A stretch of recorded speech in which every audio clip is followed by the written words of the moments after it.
Our topic for today is about receiving the letter rain. Receiving the letter rain, brothers and sisters, it means experiencing a fresh outpouring of God's Spirit, brothers and sisters.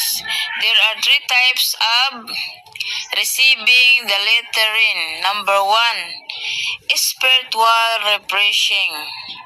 Number two, increase anointing. 3. Preparation for God's harvest. So, let's go biblical reference, brothers and sisters. According to Joel chapter 2 verse 23, He will cause to come down for you the rain, the former rain and the later rain. 2.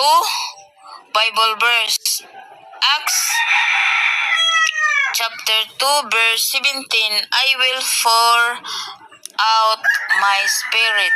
So thank you and